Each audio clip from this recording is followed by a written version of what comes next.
What's your beef? Why do you have such a problem with me?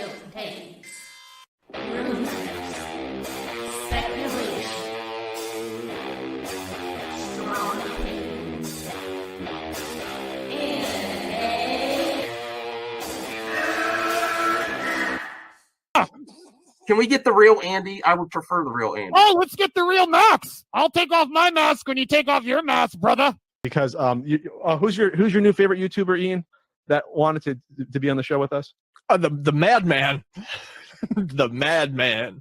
Mad Movie Man. Let's bring on Max Movies because he scares the living shit out of me. Hold on. Oh, wow. Mad Max says, I think you should apologize. Right? I'm sitting here in a goddamn torn down pool house. I don't even know who you pool house are. is torn apart. Okay, it's torn apart because I'm remodeling on my $70 webcam. Okay, I'm no better than you. Movie Madness Entertainment. Welcome, everyone. Welcome to MME. I was just on Rhea's stream talking about Batman Forever. I appreciate all of you tuning in. If you would be so kind as to hit the like button. On the other video, we didn't get 400, but we almost got 60. That really makes a difference. What? Yes, we almost got 60 likes. So you make the difference for small YouTubers. You really do. We're joined here by Brian, Master of MME, Devin from Ye Olde Nerdcast, Jimbo, Krypton's Core, and Chris. We're talking about the Punisher and some other stuff, and I'm getting ready for tomorrow. Uh-oh. Brian's already yawning. You can't do that, Brian. It's too early. Sorry. Is that because you're... Is it, though? It's illegal. Oh, no, is Brian. the most glorious I'll day. cover my face if I yawn again. No, that's all right. That's all right. Hey, Dark Knight Rider Games. Yeah, I got to have you back on the show. I'm doing more video game content that no one watches. I got like 60 views. I watched it last night. I saw your little. Thanks for you fought commenting. the boss. See, I even know what your video you're talking about. You bossed that boss. Yeah, thanks for commenting. That really helps, Chris. I really appreciate it. Wait, which game are you getting into here? Game Pass. It's I forget what it's called. It's like Castlevania Symphony of the Night almost. Oh, okay, cool. What's it called? Damn it! One of the best games ever, dude. I'll bring it up. Night. But no, this is better. I think this is better. Dude, when that castle flips around and you just finish the game and you thought you just finished the game and then the castle goes upside down. Best game ever, dude. Actually, we'll watch that. You were just halfway through. I was never good enough at Symphony of the Night to even get close to the end. It was one of my favorite games. I had a blast in it, but I was awful at it. Cool. Hey, Dark Knight Rider, try to come on MME this weekend. I want to do more video game content. I'm so old, Devin. I stood in line with my mom and dad to get Simon's Quest for the regular Nintendo Entertainment System, and that game took me a year to beat. Back then, that's how long it took to beat a game. The fact that you even beat that one, that game is so cryptic and so ridiculous that you needed Nintendo Power to beat that game. Nintendo Power, that's how I beat it. This is on Game Pass right now. It's a hidden gem. Cool. And we're gonna play it. The music was fine. I thumbs up my own videos. Deal with it. You're supposed to be the first person. It's hard enough to get 60. So yeah, if you're watching, if you think that's lame, just thumbs it down. Please do something. Do some shit. Hey Chris. Yeah. Do you remember Rhaegar? Do I remember Rhaegar? Yeah. Rygar?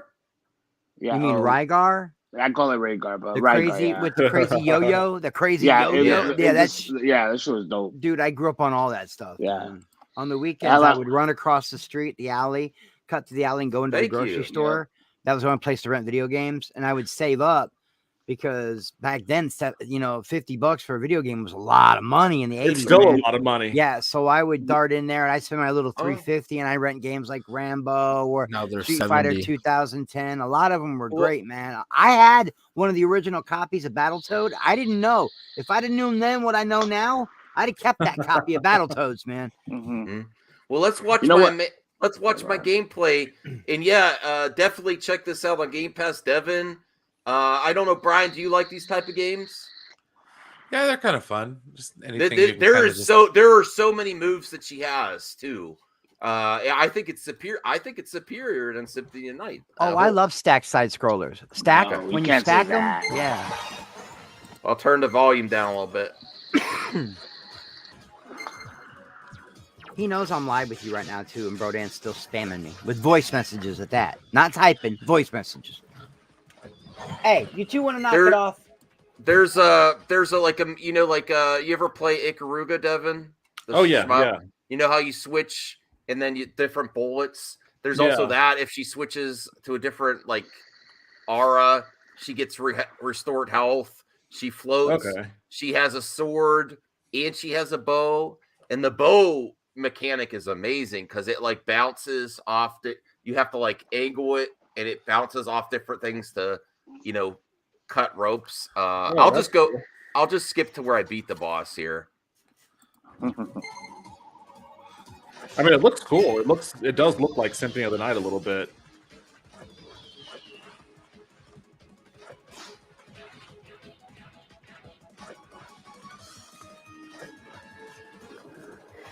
And this is very early on in the game. I gotta.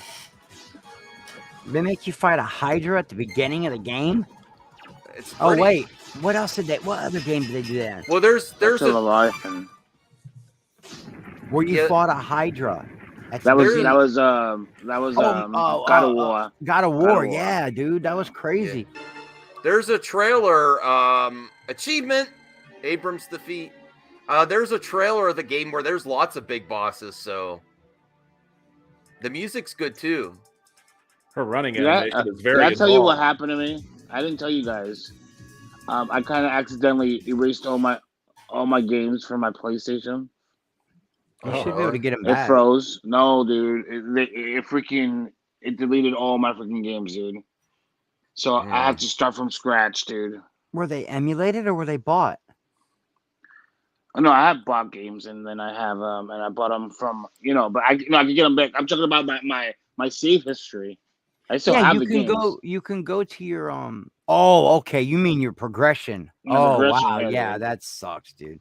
So I have to but sometimes I because I have Final Fantasy 15, right? Thank God Final Fantasy 14 is they record everything, dude. So I've never played games like that before. The closest I ever got, and the first one I ever played, was Dark Souls, and I got obsessed with it. But it's so hard. Dark Souls 3, man, I broke 2 controllers. Well, Devin's playing Elden Ring. Is similar now, right? That's where I'm going to next. I bought it. I just haven't installed it yet. I bought it, just haven't installed it, and that's where I'm going next. But I figure it's going to have to be maybe a springtime thing when I'm not streaming with people, because I'll come on here and be in a bad mood for a month straight, smashing controllers. I don't, you know what I mean? I'm a new TV. Ruby 900. I'm an everything person. I like them all. I don't play fanboy wars about which console's best. I want them all. Is my problem. Max. I got them all too. That's how I got in the financial troubles. You guys have seen the retro stuff too, man. I still play that. Hey, H-Works. Hey. Dude, I have a whatchamacallit, what's that thing? A Nintendo Switch. I haven't even opened it. Fall asleep, Krypton. We gotta talk about the Punisher. I'm sorry, Krypton. I feel for you. I don't want all your game saves to go away. But I haven't slept in. Whatever. You know what I think we should do?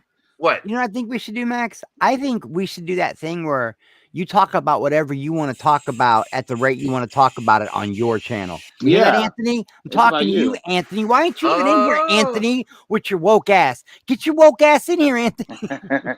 Yeah, damn it.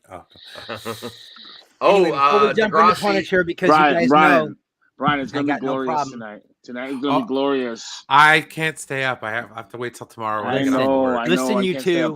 Being at work is going to be so painful. Listen to me, you two. I'm talking to Brian. I'm talking to Krypton before we jump, because I can talk all day about Punisher. That's my favorite comic book character of all time. But listen. Oh my God, season 2. At the end of season 1, when the Enterprise showed up, I almost shit a turkey. And then the second season, the stuff that's happening right now, and when I found out what I found out about Ash, Oh yeah, Ash. You're like, and this Sector 31 thing, man, I am loving season 2, man. I am loving season 2. Yeah, season 2 is where it started picking its One legs, episode even had me in my feelings, man. When he was going back and he found his husband, I was like, "Oh, dude!" I really thought they were gonna leave his ass. Is this true, Kavari? That's great. I'm gonna have to look that up. Yeah, Bradley. Bradley. I don't know. According to Geek Austin, you might be wrong. Bradley seemed when Bradley was on the show last, we were talking about Punisher. He's like, I don't think they're going to be able to bring the Punisher back. No, they're bringing all of them back. They're bringing Negan back, dude. Because they're of doing these, a parental. RK told me it was all going to Hulu, and because I had the same argument, how are they going to put this on Disney? No, because it's going to be parental controls. They said everything. I looked it up. And even if they put my boy Frank Castle on Disney as a transfer from Netflix, how are they going to make new episodes that are as good as the old episodes when they don't have that kind of creative freedom because they're trapped in the Disney Channel? Clearly, they're going to have that kind of creative freedom. I hope so. I mean, if they're going to bring them back, the fans are already established and they know what to expect already. So why would they try to differ and try to tone down what's already been established for years? Like Punisher 2 seasons, Daredevil 3 seasons. I mean, it's stuff like this has already been established. So if they try to tone it down or change it, it's just going to piss people off and it's not going to work out for them in the end. So it won't work out for them. There's a reason he's my favorite. There is no probation with this guy. Those who do evil will come to know me well. People think, oh, he's just a murderer. No, he's not just doing that to exercise his own demons. He's a soldier. He's doing it so no other family has to go through what he went through ever again. Dude, he's my favorite comic book character of all time. He doesn't let him get out of jail. He just ends it right there. Yeah, they said it's going to Disney Plus, but with parental controls. They didn't say Hulu. Yeah. No, Disney Plus, from what I heard, and then Disney Plus. I watched controls is a good idea. TV online. Wait, did Ashley come in here? Hi. Yeah. Hi. How are you all? Well, we couldn't know because you're talking Crazy all day. the time. No, excuse me. I'm sorry. I'm just gonna shut I was listening. No, I was taking all it in. You know, I'm editing a video too at the same time. Oh, great. Is that Widow? Hey, Ashley. Hello. Yes.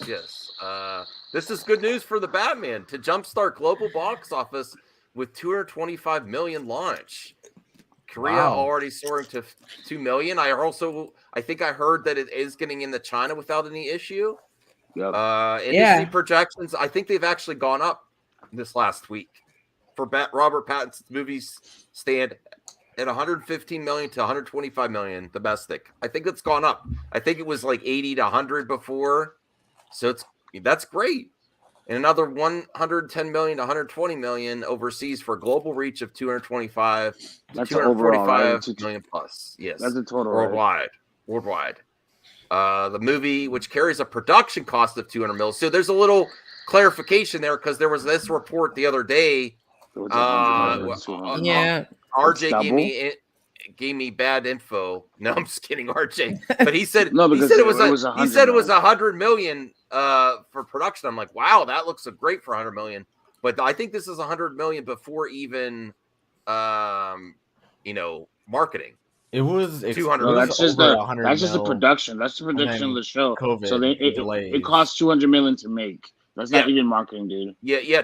That's what I meant. 200 million before even marketing. That's before marketing, really? The 200 million is before marketing. Yeah, Wow. That's that COVID number right there. But there's a good response. I'm going tomorrow with my wife. Devin, are you planning to see it soon? Yeah, I'm going on Sunday actually. Okay, cool. Jimbo? I'm seeing it tomorrow at 7. Tomorrow at 7. All right. The Widow? I'm seeing it tomorrow at 3:45. All right. Yes, so I'll be going to see it. Can't wait. Okay. Yeah. She's lucky I can't text her during. Listen, Kavari, I'm going. Listen, everyone's my friend, but I'm going to cover it if they're wrong. Definitely, I'm like. I think if this gets really good box office, I think Hamada could get an extension. I'm sorry. And I'm not a huge fan of Hamada, but I gotta be real. More than all of them are getting fired, dude. What did you call your friends? The way he's gonna watch it, you call it something vision. Oh, Onzo Vision. Yeah, Yeah, I know. I'm like, oh, Did you see this bullshit? Did you see this he's in bullshit that- Canada. He doesn't have a passport, so he can't go to places that are essential. in Wait, are we? Canada. Oh, okay. I was gonna say, wait, are we mad at Canada? Nice They're X-Men not getting hat. the Batman either. Yeah, he's just, Yeah, he can't yeah, go to the did- theater. Yeah. Did you guys see this bullshit that Tommy Emmerich is trying to get credit for the Batman, dude? Well, That he's piece of shit. of course he is. He's trying to get credit. Everyone wants the credit. I work with Warner Brothers, so I'm praise Like hell, me. I want credit. Come on. Well, then we watch all the movies. We should get some credit too. Then whatever. Talk about him every night. What the fudge? Like, where's our Schumacher can jump in and be like, "Oh, wait a minute, those are the same kind of rims I had on my Batmobile." Are you planning to see it this weekend? Yeah, I'm watching at 3:15 tomorrow. Okay, Eddie. 15 in the afternoon. Eddie, you're just handing out L's and not saying anything. Take this L. Okay, all right, Eddie. Are you mad at me, Eddie? What the heck, man? Uh-oh. You just here to give out L's. Don't worry about No, it'll be a packed house if you get in here, Ray. I don't know. I'm just kidding. No pressure. No, we had a great time talking about Batman Forever. Come Ray, get your butt over here. I stayed up late last night to watch her because I was streaming with you guys because it was your birthday and I forgot that by the way, guys, yesterday Max turned 40. But anyway, it was your birthday yesterday, and I missed her stream about The Godfather 3. but we were texting each other all day about that shit, and I stayed up late to watch that stream about The Godfather, her stream about Godfather 3. When she games, I like the videos, but when she does the movie ones, it's like way better for me. Like, you guys don't know, but Rhea, if you haven't known, I mean, I'm not saying I know more about her than y'all do. You guys know her way better than I do, but that is a retro chick. Okay. Yes. Like Rhea's retro. That should be her name, Retro Rhea. She's when I saw her wearing like the Smiths t-shirt or a Purple Rain t-shirt, I'm like, damn. And she talks about all the old movies, and that one last night was excellent. Mm-hmm. Yeah. See, I love. She has great taste. Great taste. Yeah, please help us get to 60 likes. She did say that she lives vicariously through Pauly Shore's character in Encino Man, so I don't. I love that movie. I don't We's in the juice, man. We's in the juice, man. You stole my joke. Why stop doing it? Oh yeah, she's. Hey Eddie, are you there, bro? Yeah, I'm good. Sup. When are you seeing the Batman? I don't know. Oh, you don't know. Okay. All right. Well, tomorrow I think I'm going to do a spoiler talk. I'm doing spoiler talk tomorrow. So. Okay, yeah, do the spoiler talk. Thank you, Anthony Cheeseman. If you have to keep saying... No, I'm just kidding. You don't bother me by saying that. Hamada, though, I think Hamada might stay if he keeps getting wins. Hamada, as for the biggest DVC movies coming out this year, Hamada isn't going anywhere. Hey, if they're all a success, I don't think he is, Hamada's getting fired, y'all. Y'all guys are crazy. I don't know. Sure he is. I don't I'm know. sorry. What are the other DC movies coming out? Flash, Black Adam, Aquaman. Oh, Black Adam. Aquaman. Okay, I forgot about that one. All right. Dude, he getting fired, dude. Okay. All of them are getting fired, dude. All right. Well, let's not go in circles. Let's not go in circles. Everyone's fine. Let's talk about the Punisher, how it's becoming a reality. Has anyone checked to see if they are actually on Disney Plus? I keep hearing that they are. Not yet. March 16th, they're all going. To Yeah, they're not on there yet. Well, the only way we have to do, I'd say, don't even watch it on Netflix if it's gone already. It's gone on Netflix already. It was all gone right. yesterday. Well, we have to do our part by watching all the series when it gets to Disney Plus because they're going to look at that info. When it gets there, if it just sits there and no one watches it, I'm going to watch it to make sure they don't. I had a little bit of a flashback there. My bad. Woo. Oh, to Snyder. Oh well, go back to that. If we watch it as many times as possible, they'll know. They'll know. Jon Bernthal's new. Well, I understand where you're going with that, Brian, but this is different. Sorry, I'm seriously kidding, guys. I know. I'm jerking your chain. This is different, though. If it goes there and no one engages in the more mature content, then they're gonna like, do we need it? No. They're giving you need more mature content. This is gonna do just fine, dude. It was like the best stuff on Netflix for the longest time. And if they get anywhere close to restoring Daredevil, they'll blow people's minds, dude. Like Dude, the fact they brought Charlie Cox back, no, it'll give me the opportunity to actually watch the show. So I love the Punisher. Give me more. I'm sad that they ended at season 2. I literally had to Google it after I finished season 2. Be like, are they bringing it back? When is this coming back? And I found out it was canceled. I was so depressed. That was so bummed out. Well, Devin, what do you think about this Disney Plus trying more mature content, bringing the Netflix shows unedited, doing different settings on your Disney Plus account? What do you think this? Do you think this is a game changer for Disney, or could be that they're experimenting? This is the market. This is really how to pump up the numbers even more for streaming. If Disney does adult content too, and has a way to separate it, Yeah, obviously it's a massive game changer if they can get to putting mature rated stuff on Disney Plus and not having to segregate their own library using Hulu and whatnot. So it'll be awesome for certain. And I've been wanting to go back and rewatch these shows anyways, like before this announcement. And now that they're moving it over, I guess I have a reason to actually go in and start watching them, because I forget whole swaths of what happened in these shows. I just rewatched them all, and I was like, "Holy shit!" Yeah, when you binge watch something, like you miss out on the details after a while. Like I only remember how shows start and how they end, and a lot of the stuff in the middle gets a little murky. So I want to go back and rewatch some of that stuff. Well, what was your favorite? My favorite series of all 4 of them was season 1 of Jessica Jones, dude. Season 1 of Jessica Jones was good. Dude. Season 1 of Daredevil was good. Season 2 of Luke Cage was good. I think season 2 of Punisher was also really good. I haven't seen it yet. I haven't seen that one yet. That bar fight scene was, oh my god, that was awesome.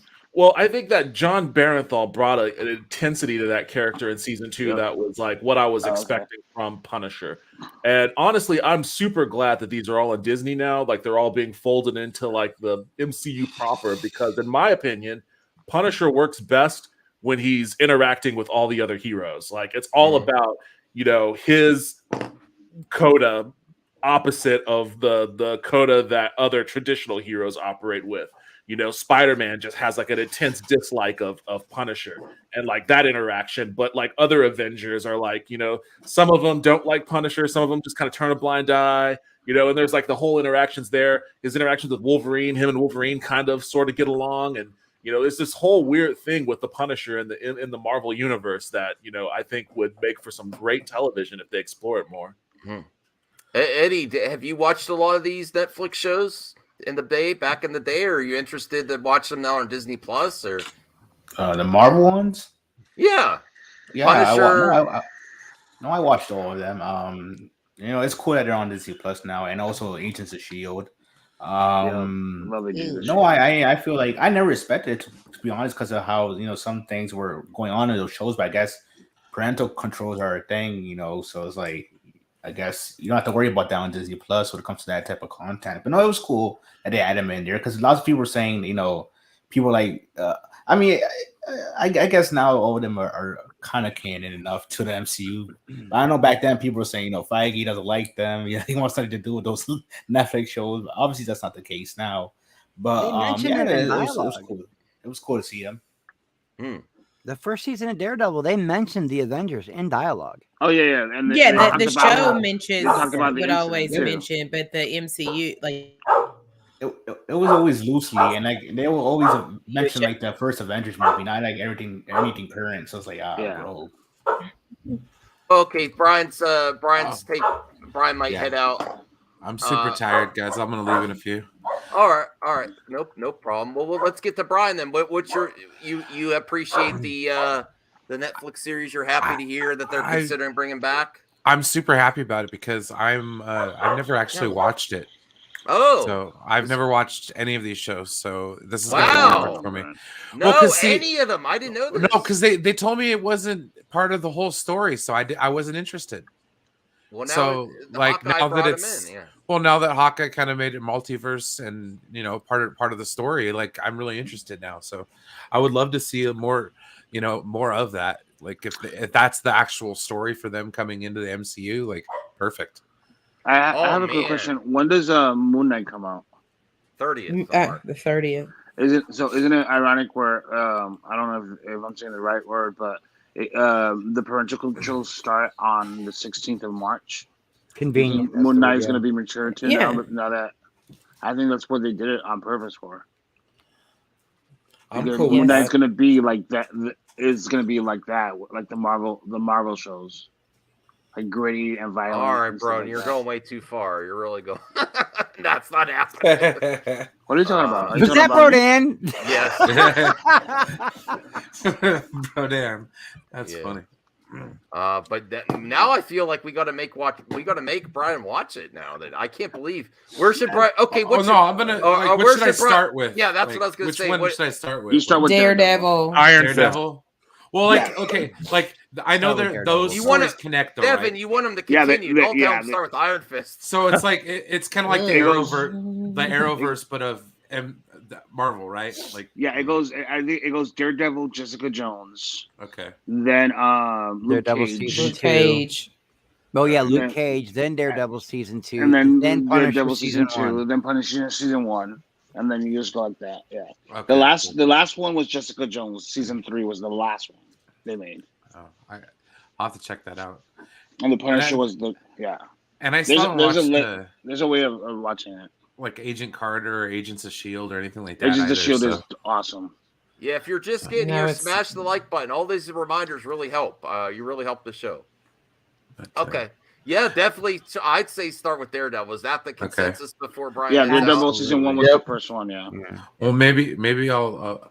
I do have Netflix, so that's still on there, right? Maybe I'll. No, start I'd it. say just Well, wait till Disney no, Plus because then you can really. That is- I mean, it's that your is true. decision. Then you can help it. Like if it dives on Disney Plus and all of a sudden there's a lot of engagement with that series on there. Yeah, I and mean, Brian, it's your decision, but And Brian, you can go and Google it, and you can say there's the list on how to watch them too. Oh, nice. Yeah. All right, guys. Take it easy. I gotta get to bed. I'll see you guys tomorrow. Bye, Brian. sure. Have a good night, y'all. You too, Brian. Anyone watching Humans? No, I did not. That's the one I didn't watch. I saw that. I did watch it. I did watch it too. Okay. Widow, what's your thoughts on all these Netflix shows and what's your favorites? And My favorite one was Daredevil. I like Jessica Jones, but I didn't really like season 3 very much. I didn't think it was very strong. They did a season 3? Yeah, Jessica Jones. And the second season of Punisher was good, but it wasn't as strong as the first. I felt, in my opinion.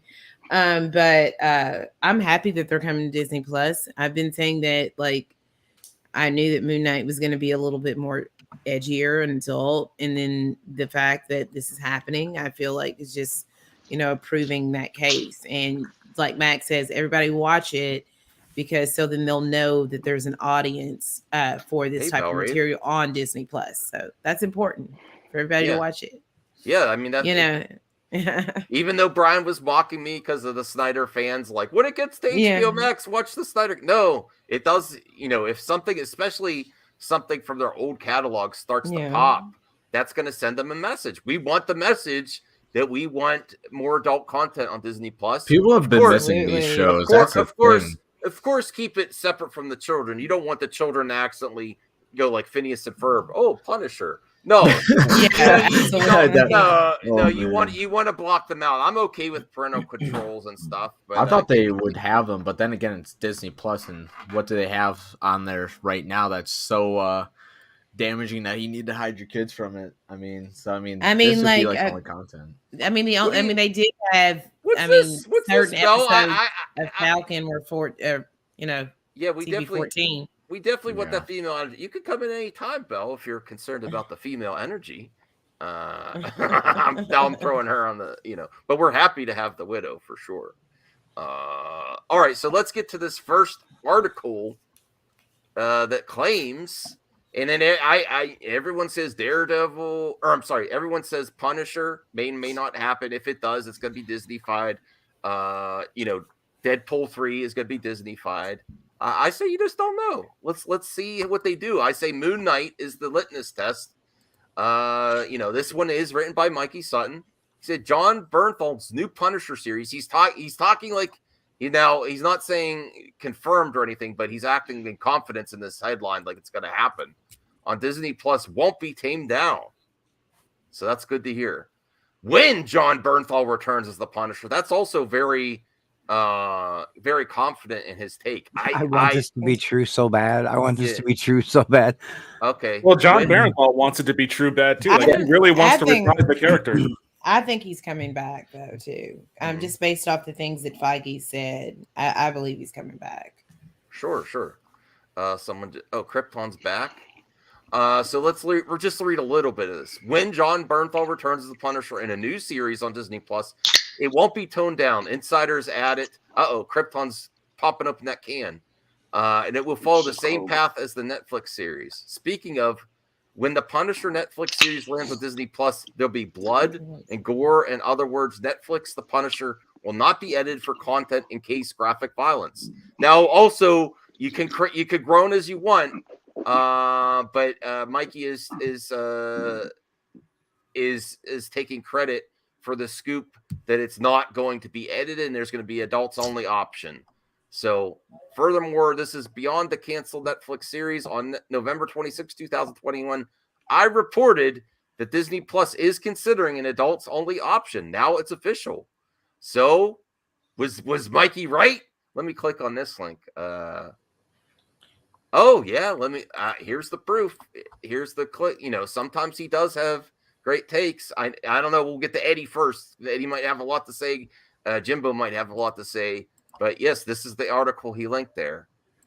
Disney Plus adults only option could bring R-rated The Punisher, Daredevil shows. So that is a receipt. What do you think? What do you think, Eddie and Jimbo? I will say this. And first of all, I'm not part of any gang. We know what I'm talking about. They never called me that, but no, I think I'm pretty sure they were already talking about that before.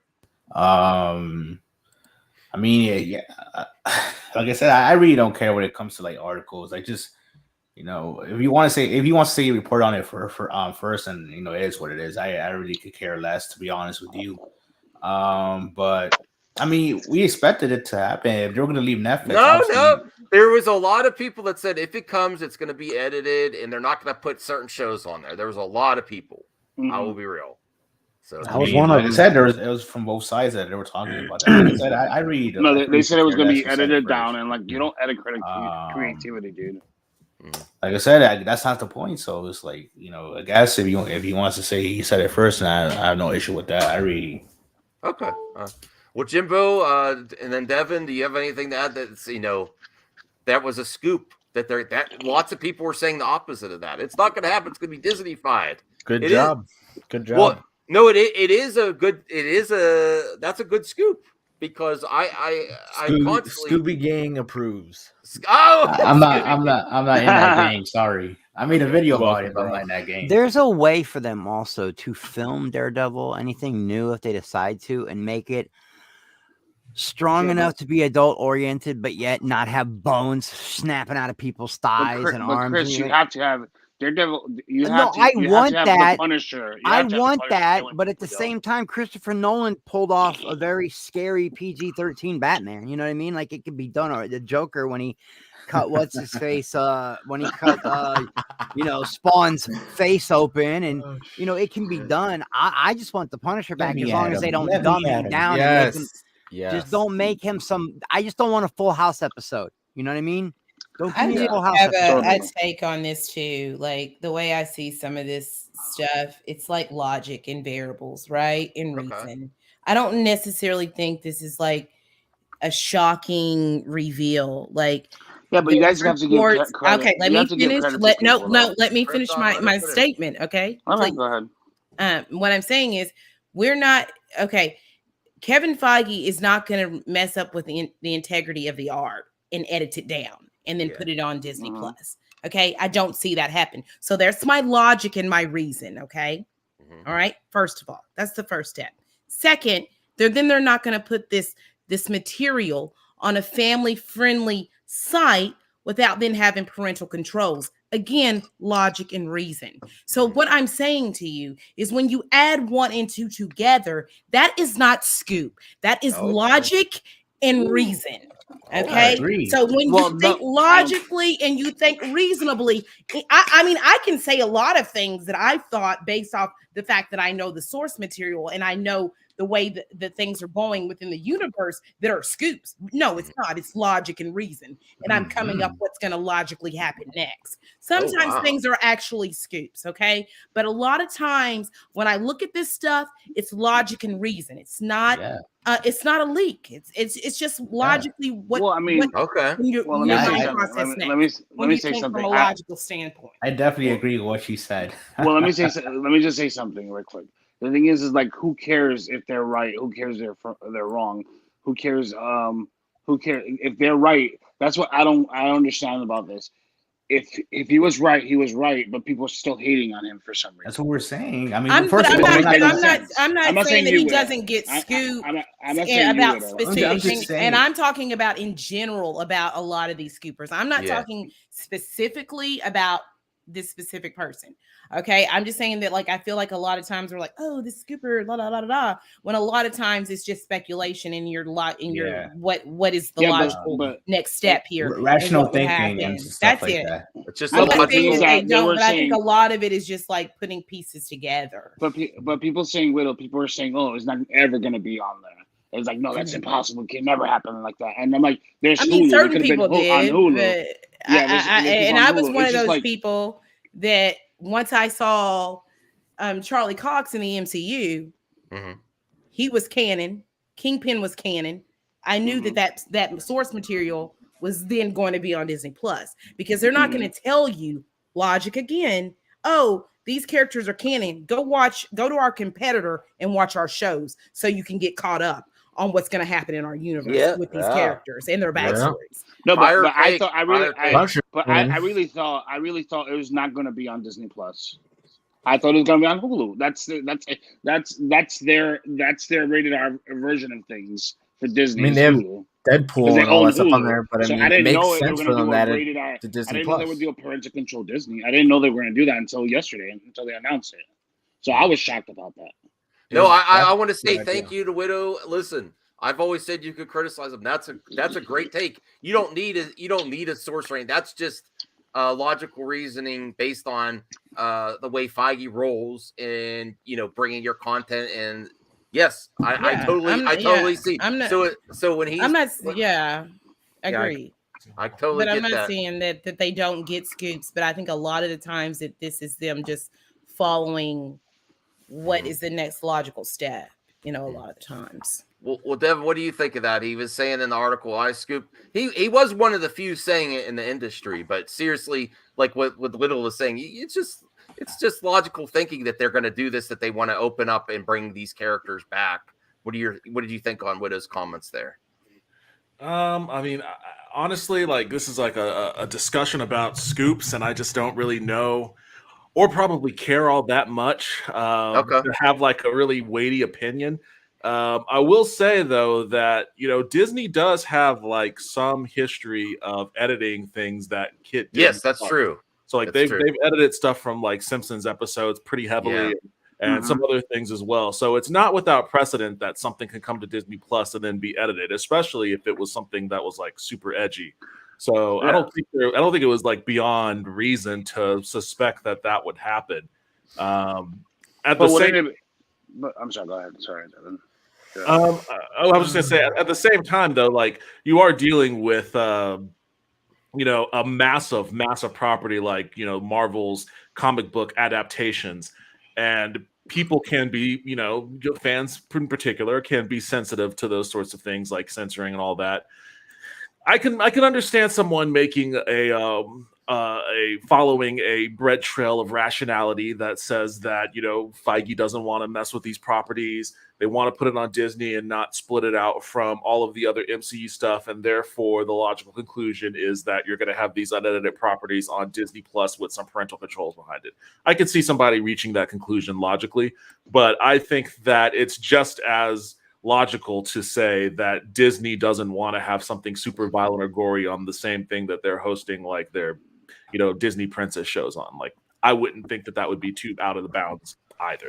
I think that would be hilarious though. Like imagine scrolling on Disney Plus and you go from like what Princess and the Frog, all that stuff, Incredibles, and also but the thing is that I think it's like without the parental controls, you won't even be able to see those shows. Well, I think it's like you get parental control and they reappear. All of a sudden they appear. And I think that with the Stars introduction internationally, also kind of gave credence to also that thought process and that logical thinking that I was going to, with that they had these adult parts internationally. So the fact that they're going to do that here, I feel like that was the test run first, and before they did it here, it's just not under the Stars label here. It's just on Disney Plus. Need to do a test run. I mean, and like other places except, and then just leave out US. Like, I mean, parental controls are pretty. Like, I mean, right now, I don't think with the type of content they have right now, I don't think it's really necessary. But like with the addition of this stuff now, it makes sense. And I mean, Netflix has it, and it works really good. Because I mean, I have nieces and nephews that watch Netflix, and obviously they don't see what like all the other stuff that's on Netflix. They just see kind of that section because they have parental controls on. So I mean, but they don't have that much content. They need content. Disney, if they keep going like this, look at the content that Netflix has. Look at the content that HBO Max has. They don't have content. They only have the Disney cookie cutter stuff. They need a lot of more shows and that's what's opening the door. That's what's going to open the door for a lot of different content. Because they own a lot of stuff. They own Miramax, right? Or they used to own Miramax, but they own the rights of those movies and those shows. Yeah, I think Disney has a great range of content, though. I mean, we got a bunch of shows coming out. But it's not on Disney Plus. That's all. The thing is that they have Disney shows right now on HBO. Like Free Guy is on HBO. Listen, if they're bringing Punisher, I don't know if this is accurate, Monica. If they are bringing Punisher unedited with parental controls, why? And they have it sectioned off where a kid can't stumble upon the Punisher. And I think that's the big thing to do, especially with, unfortunately, how violent society has become. If they can't just stumble always been violent. No, I know. I'm not saying an influence, but that's the big thing. If you can really keep it separate from the kids' content, because there's a lot of kids' content. Why do you have to dumb it down and make it less violent if it's sectioned off already? Let me tell you, like when I was growing up, and Chris can back me up, and also probably Devin can back me up. There was crazy ass shit we were watching as little kids, rated R shit that we were watching as little kids. And none of us are in jail or nothing like that. Yeah, because none of us are doing anything. They didn't do anything. Or HBO, yeah. They just pussified society. Well, society now is pussified. They can't do shit now because it might affect the children. Well, correct on. No, but if you pay for a Disney streaming app, you want it to be curated though. I'm not blaming media. I'm saying if you're buying Disney Plus, you want it to be family friendly or at least safe. But I mean, as long as you have that control and that control, it doesn't matter. But my nephews and nieces, they were watching rated R shit growing up with us. We didn't care as long as if it wasn't sexual. That's not everyone. As long as it wasn't sexual, we're like, okay, it's good. Violence, what? My parents were extremely strict on violence. But why would violence be okay? It's non-sexual. Well, I mean, as growing up. I'm talking about growing up in the 80s. We saw all that crazy stuff. Not everyone. We saw things, but it's because we'd stay up late and watch HBO or Cinemax or Showtime. But Disney's been around VHS from a neighbor. Disney's been around since the 80s, and I'm telling you, they've never had anything violent on Disney. My parents cared, and then if there was something I wanted to see that was in the theater, they waited till it got on the cable where it's edited. I remember I was like 7 years old, and my uncle took me to watch Aliens, dude. Scared the crap out of me, but we went to watch it. Yeah, well, that's like scarring. Well, your movie scarred the shit out of me when I was a kid. Especially like when Bishop was cut in half and was like crawling around and all the white goose. That was terrifying. I saw The Exorcist when I was about 10. That movie scared the shit out of me too. Yeah. Like that movie was not cool, bro. Which movie? Man. The Exorcist. Well, dude, what about Poltergeist, dude? Yeah, that one got me too. That movie was PG Poltergeist when he pulls his face off, dude. That's scary, dude. I used to get in trouble because I wouldn't get in the shower or the bathtub after my dad took me to see Jaws. I want to ask. Ooh, I don't fuck with Jaws. I'm being honest. I don't. That's my pet peeve. Oh wow. No, I want to ask a question for the panel. Doesn't the parental controls and then bringing it unedited cancel the narrative that Disney cannot do, darker, edgier content? Doesn't that cancel the narrative, or they're making it? They're just Dead River. Yeah, I sound uneducated, but I make a lot more money than you do, motherfucker. Shut the fuck up. Oh, Krypton's behave, man. Behave tonight. Where is this? Look what he wrote. What do you mean behave? Look what he wrote. Just let it roll off. Kryptons. We don't want to. Yell at the chat. Yeah, this is a family channel. Yeah, man, we don't want to yell at the chat. Okay, stop it. I'm sorry. Someone brought up Jaws. Be cool, now my my, man. now my heart, Be cool, my man. blood pressure is all crazy. Let's go to Devin. That's an important question. We're covering all this, and let's try to talk one more at a time because it's getting a little headache. No, and it's hard. But does that cancel the narrative in your mind that it's just not possible that Disney is going to Disneyfy it if they're going to have these options? Well, I mean, it's something of a false narrative because Disney has owned Miramax and shit before where they've put out, R-rated content. It's just the Disney brand. It's like what they want the Disney brand to be attached to. They could make all of the goriest, most mind-fucking type movies that you could imagine, but do they want to put the Disney brand behind it? And for the Punisher stuff and for anything else that's MCU related, that's just a printing press for them. The MCU is a printing press for Disney at this point. So they've made a calculation very clearly that we are okay with having our Disney brand attached to this level of violence. Mm-hmm. Chris, or maybe Widow, I don't know. Chris, did you want to comment on this? Justin's here. Well, Chris, did you want to comment? Are you still concerned of Disney-fying properties based on this news? No, I'm not. I'm not worried about it at all. I'm worried about the new stuff they're gonna make. Okay. All right.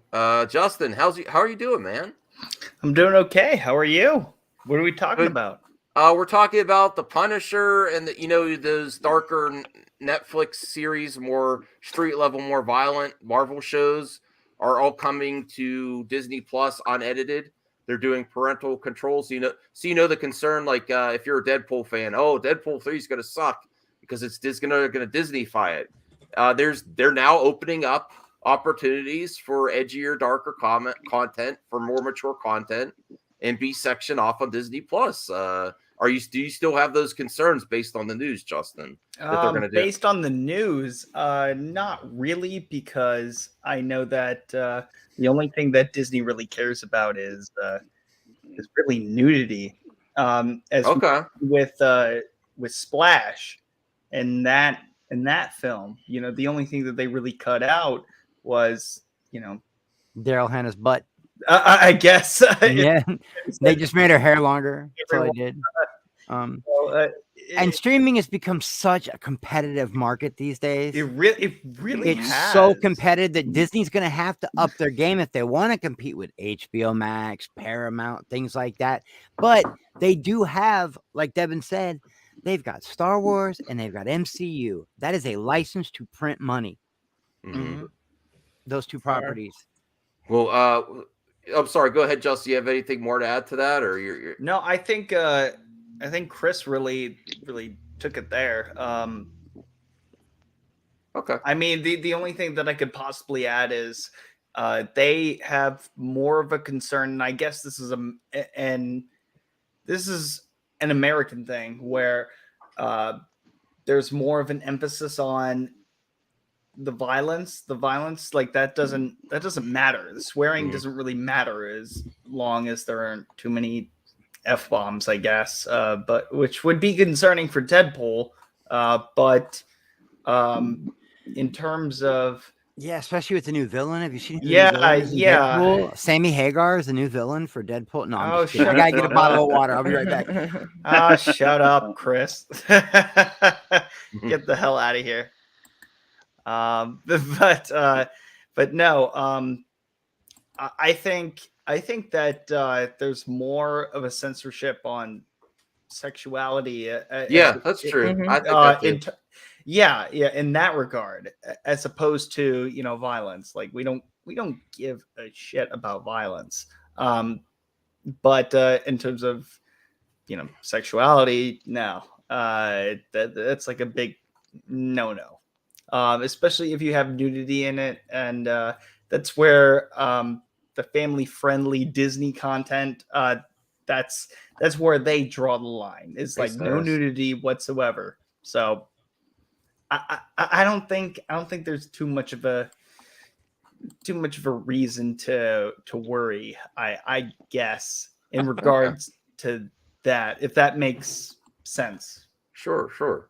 Widow, what are you have? Does this make you feel less? If you had any concerns prior, all the changes that they're making, does it give you more confidence in the future of darker, edgier, violent content? Yes, it gives me more confidence in properties like Moon Knight and Blade, and like we know that Deadpool is going to is confirmed to be rated R, so that they can do like these more edgier properties. It does give me confidence that they're going to try to have some more adult leaning stuff in the MCU, because I know that's been a lot of complaint from certain people, so that you have those like the fun loving stuff, but then you can have like this dark edgier material in the same universe. So I'm very confident, and I've been for quite some time that they were going to be able to pull it off. I should correct myself in a way. Not that I want extreme violence. Like I don't get, if it's warranted, I want to see it in the story. Yeah. But I don't like this is my position. Like on The Boys, I love the storyline, but it is so over the top that it's like it's uncomfortable watch for me. So I don't need excessive violence. Just if it fits the story, and it's not all violence isn't supposed to be easy to watch either.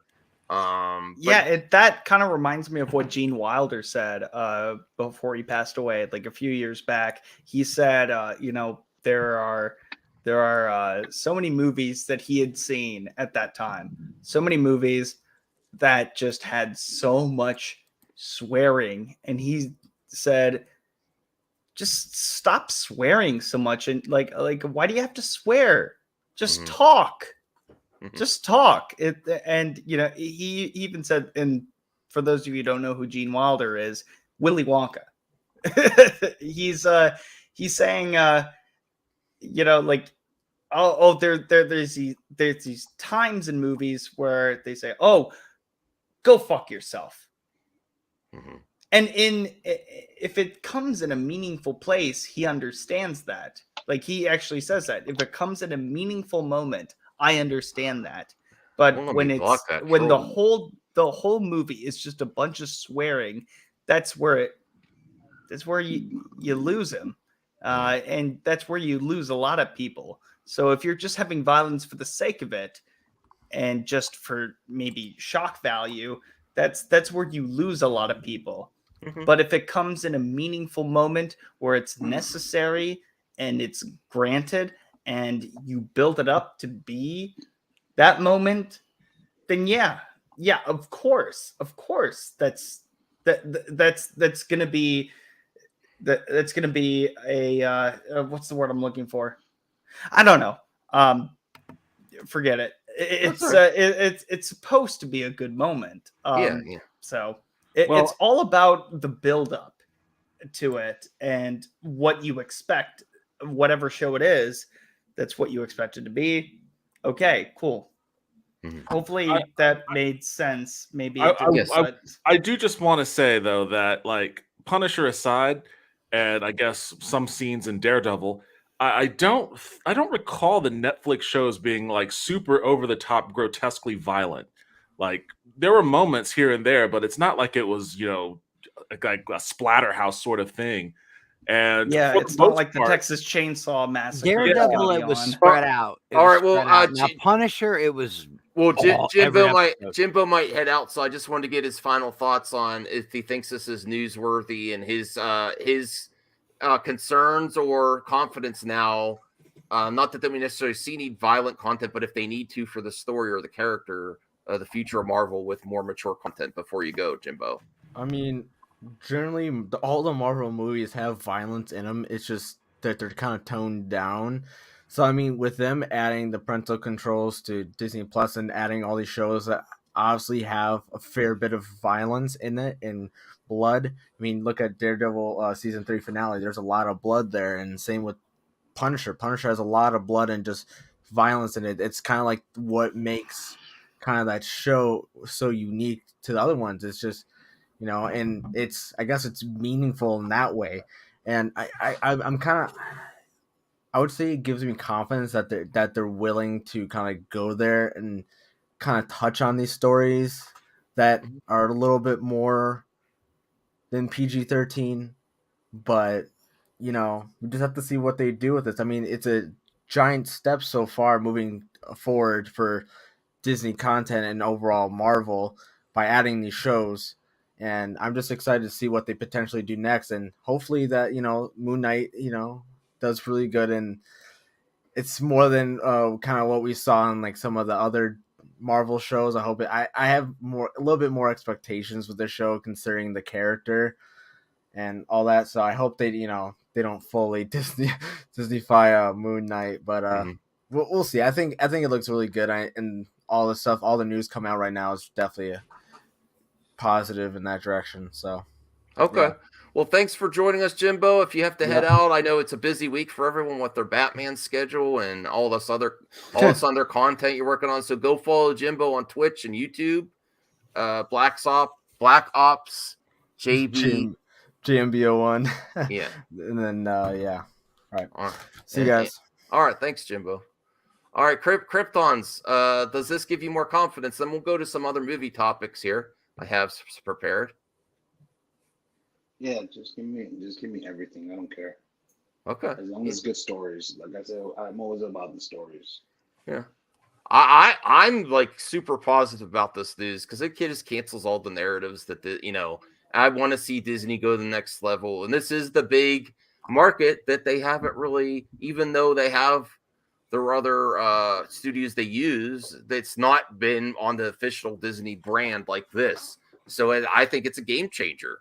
And this is how you compete with Netflix. You've only made so much ground to Netflix. Now that's how you could do it. Oh, Eddie took off as well. All right, thank you. No, that's okay. Like Eddie. Yeah. So we do have. We'll probably go to Widow next. This is more Marvel news. But Widow, you're not really feeling from what I've heard from you before, from your takes before. You're not really feeling the Sony standalone movies yet. Michael Keaton returned to Sony for Adrian Toomes may connect to Morbius.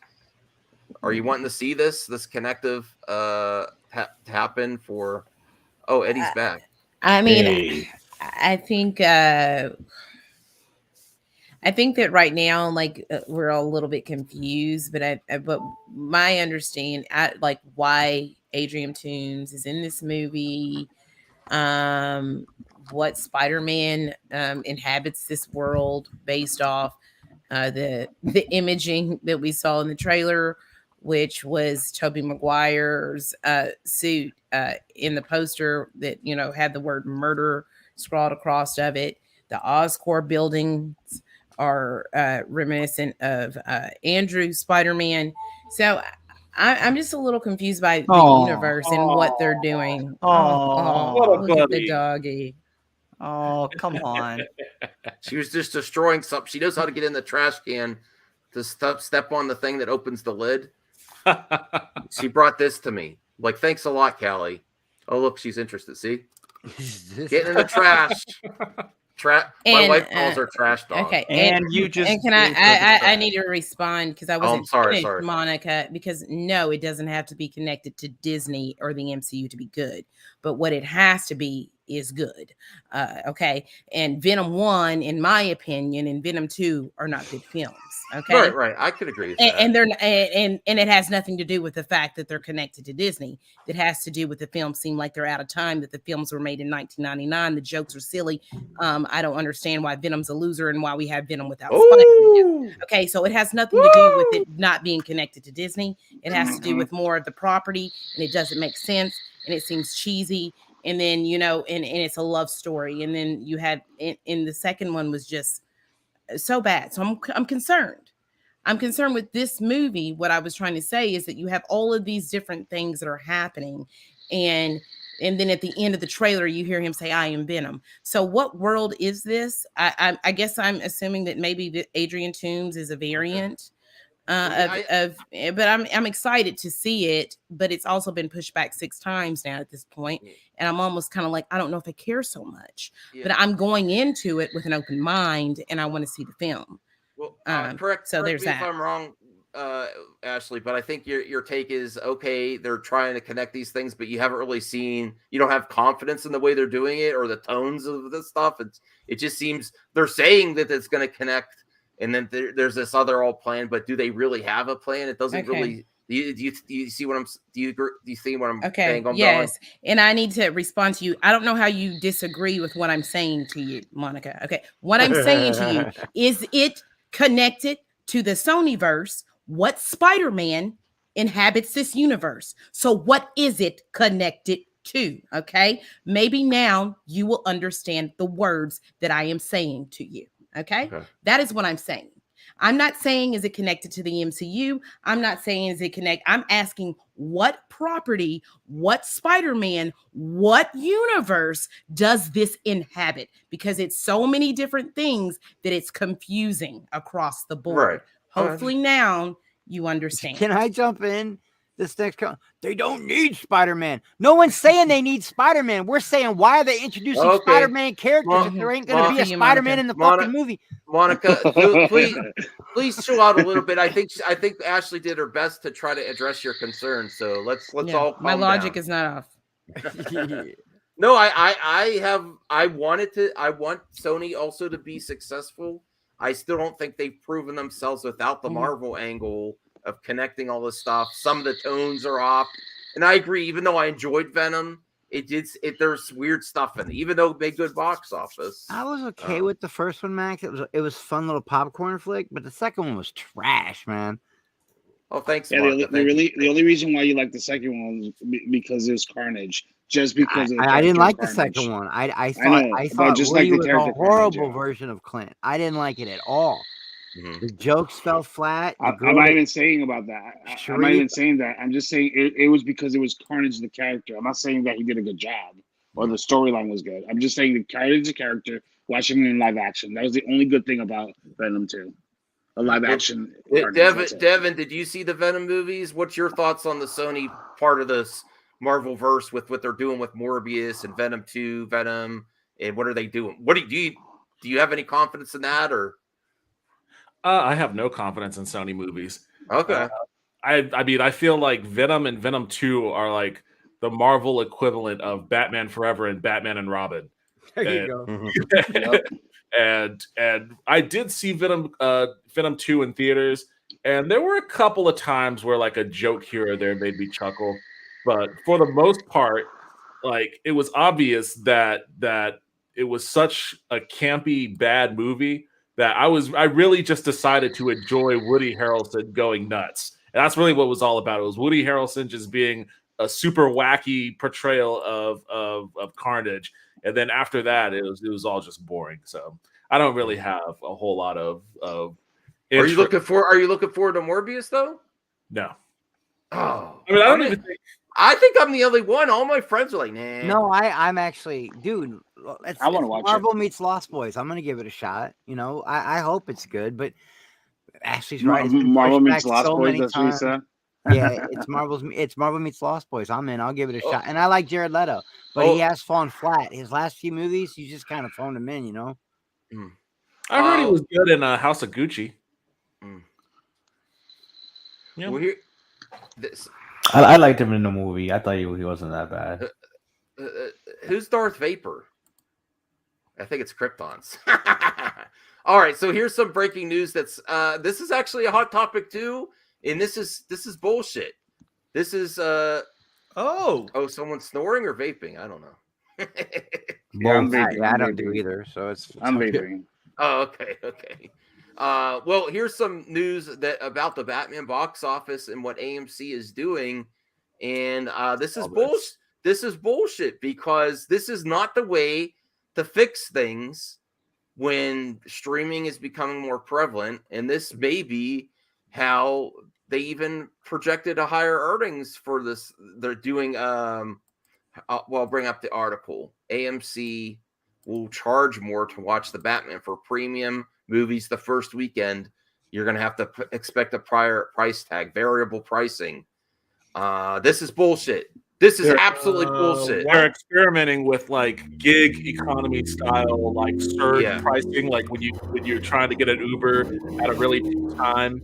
They're trying to do that, which is funny because I could totally see like some greedy board member just being like, "How about we charge more money for a movie ticket?" It's Doesn't that mess with box office take though? Like that's going to help box office take. No. I mean, who got number one that week? Who sets the record on? Doesn't that mess with like? Okay, you want to watch Batman? It's actually going to cost you $25 well, now there's instead of already $15. higher prices for like what's IMAX and 3D and stuff. So I don't like this. I don't like this standard that's being set because that puts some movies over others where it should be an open market, and I don't like that. Well, I bet you that Martin Scorsese and Francis Ford Coppola like it because they see it as disincentivizing people to go see big blockbuster movies. Or they're like, this is well. I mean, I guess it could work both ways. There's that side of the coin, and there's also that other side of the coin where you're like, oh, this is the big movie we want to see, and that's the movie. That's what I think the movie, and people are going to want to see it regardless. So why not raise the price in order to, generate more money for more business? Yeah, and one thing, what have you? I'm not gonna go watch I'm only gonna go watch in the movie theater. I'm only gonna go watch the blockbusters this year. Okay. The big movies: DC, Marvel, Jurassic Park. so sketchy to me, man. Jurassic Park is going to be the only movie that I see this year aside from Scream. Like to be honest, like I just it's just one of those things. I see this a way too around to get a few extra bucks for all these subscription services the theaters are, especially AMC. Oh well, this is there's a surge, for this one. But it's also bullshit now because there's not a lot of movies entering the theater this weekend. It's not like there's maybe if there was a lot of competition, you might raise the price. There's not really that much competition though. Right. So they're doing it in a bullshit way. They don't have any real good reason except more money. So just go to a different theater to see the movie for a cheaper price. I actually think variable pricing on the opposite end of the spectrum for a movie that's been out for a month or so, doing like fraction of the price is a good thing. They're only doing this for like the first 2 We weeks. used to have that when we were younger, Max. It was called the Dollar Theater. The Dollar Theater. I used to go to the Dollar Theater all the time. Well, I mean, before it even gets to the Dollar Theater, like the last week a movie's going to be in before it goes to the Dollar Theater, maybe chip off a couple bucks. It's going to leave the theater soon. Promote that, and that'll help some of these other movies that don't get a lot of I remember when they raised it to 150. I was like, "What the heck? Highway robbery!" Variable and surge pricing on the opposite end, just to nickel and dime us more. No, I'm dumb. But it's only incentivizing the first 2 weeks, right? You said that, Max, right? Or the first weekend, it's going to be higher. Well, Ashley, do you have a hot take on this one? What's your thoughts on this new thing that the studios or the theaters are trying? I'm sorry, I didn't even hear. I'm sorry because I was editing video. Oh, I'm sorry. No, that's okay. So what AMC is doing for movies like that's big in theaters like this weekend, the Batman's coming out. So they're charging variable pricing. So because it's a hot product, they're going to charge $1 or $2 extra just for the Batman. Whereas you go you go see Uncharted, you get $2 less. It's not like they're reducing the cost for other movies; they're just raising the cost. Yeah, they're raising the cost for the most anticipated. I mean, we're gonna pay it, so I mean, of course, you know, from I mean, I am. I'm getting like I don't have AMC theaters here, but I go, you know, ours is Regal or Cinemark, but if it's $1.50 more, that's not going to stop me from wanting to go to the theater see the film. Now it might stop someone else from going to that theater.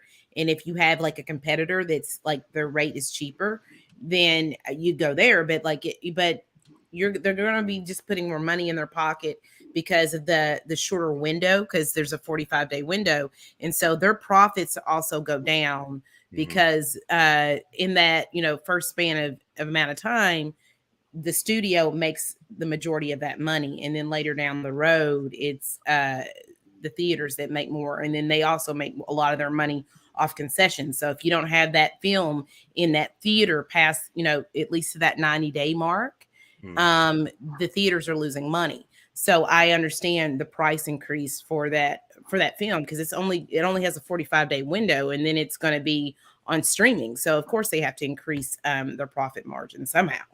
All right. Fun fact: I worked for AMC, and fuck them. One of the worst movie theaters that I've ever worked with. Their method of cleaning was scrape it under the goddamn seat, is what somebody said. Yeah. So maybe they've improved since then, Justin. I don't know.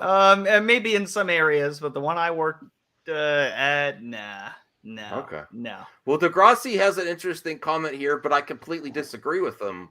Nearly every live music and comedy program in the world does this now, and it's the industry standard in live event ticketing. This isn't live. This is pre-recorded content, and it's extremely available. Pre-recorded. Imagine in a movie theater, this content was pre-recorded. It's a movie. I mean, movie. Of course, but they're going to be events. Music and comedy, they go on tour and they're extremely limited. Like the comedian or the band's only going to be in a certain city. This is in every city, everywhere you need to go.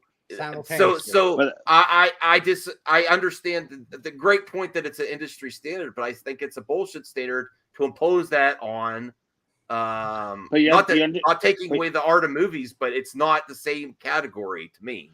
Because like when you're talking about like a concert, you're talking about like a one-time event, like the Strokes are going to be playing.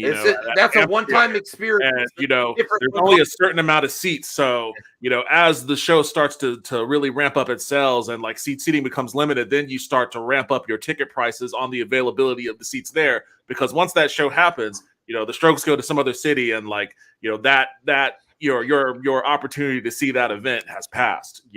But yeah. Like to your point, when it's a movie, it's in theaters, that it's going to be in theaters for a while. It's going to be the same experience whether you're watching it at an AMC theater, or if you're going to like a Regal theater, or if you're going to like Draft House, Alamo Draft House we have here. Like it isn't a one-to-one analog there. Okay. Anyone else want to comment on this? Yeah, what I was going to say. Yeah. Oh, go ahead, Kryptons. Yeah, I was going to say that the movies, like nobody's really gonna go out and see these other movies that are gonna come out. Those little movies like The Last Duel, nobody's gonna go watch that crap anymore in the movie theater. Why? It comes out in 45 days. So I don't mind. They have to make their money somehow. I will say this. If I did not cover, Devin and anyone that knows me, I used to be, me and my wife, especially when we're dating, I was first weekend there. I'd go to all the movies right away first weekend. If I did not cover movies on the internet and be a movie, and I enjoy movie talk, and then they announced this on my theater, it was usually $18 for a ticket, and then they charge $20. I would wait for HBO Max to come on. That would be a deal breaker for me. I'd be like, hell no, I can't support that. Even though I want to support the next Batman movie. You would have done that for No Way Home, though. You would have done that for No Way Home. No Way Home's different. That's what I'm like, saying. That's like It's the such big an event. movies. You know, yeah, that Okay. So we're getting into that territory. Okay. Well, I mean, because there were so many now. because there were so many. All right. Because there were so many spoilers that I didn't want to hear. I would have paid the extra. But Batman, if I didn't cover movie topics and they did that at my theater, which I got my tickets already, they didn't charge me a surge price yet. So yes, I would wait. Yeah, well, I mean, yes. with any movie, I know what movie he's quoting should cost too. more. That's my opinion on that. But when it comes to like, okay, this movie's going to be opening this weekend, and this movie's going to be opening this weekend, and that particular movie is going to cost more to see because why? Because it has a higher budget. Because it's a blockbuster. But they do this all the time. Like, that's bullshit. No, but they do this all the time, dude. Why is a movie at 3:00 in the afternoon cheaper than, and you're watching exactly the same movie, exactly the same IMAX? Why is it more expensive in the evening? Because people are off work in the evening. They don't exactly because of the demand. Because people don't want to see it. Yeah, that's the difference. It's the same movie. So logically, it's and the same thing. it's a matinee showing. $2. But well, I know, yeah, I'm saying I would if I didn't cover movies and I wasn't talking about on the daily. I could wait till HBO Max. Yeah, but they're only doing. You said they're only doing this for the first 2 weeks, so they're only targeting those super fans, the ones that are crazy psycho. That Wow, Krypton, you're sounding real corporate right now, man. No, but I'm saying that you sound real yes man. Well, I'm just messing with you, bro. I know. I'm gonna pay it too. I'm gonna pay it. Doing it for so those super fans that are gonna go watch it on Thursday and Friday. You know, and then in 2 weeks they're not doing that anymore. So they're just doing it for that's why I thought you said that's only for like the first 2 weeks they're doing that. Well, yeah, but what happens when they start doing this, Max? You know how everybody tries to get their ticket because it's sold out. I gotta get online right away. Get my ticket. What happens when they start doing it like they do the concert? So they go, oh, well, you got first dibs at the ticket, but this ticket's a $45 ticket. This is a $35 ticket. I could see that happening. They were. I remember before the pandemic, they were actually considering different seats in the theater, different prices, just like at concerts. I would. I remember oh god. But if it's something I really want to see, I'm gonna pay it. I don't care. I'm gonna pay it. Okay, Eddie, what's your take on this? Is that a deal breaker for you? You don't want to pay extra for new movies? Degrassi, he makes me laugh like every stream. Yeah, I don't want to pay extra money. Or is that would that make you second guess about getting buying a ticket if it's a surcharge? I mean, if I had to, it's whatever. To be honest with you, it's not gonna. I mean, it depends on what it is too. Like what I'm watching. Depends on the content. So I mean, for something that's not like huge must see, it could stop people from going. I mean, in the same time, it's like, well, it's whatever. Just give me the ticket already. It's whatever. Well, I don't think my take is putting more costs on your consumers, where you have diminishing returns because of streaming is not the right answer. The right answer is getting a better experience for the consumer and not raising the costs. And there's not a need for this now. There's not a lot. There's not a lot of movies flocking to the screens right now. So this is a horrible time to introduce this. Right when people are just getting back to this is a Band-Aid.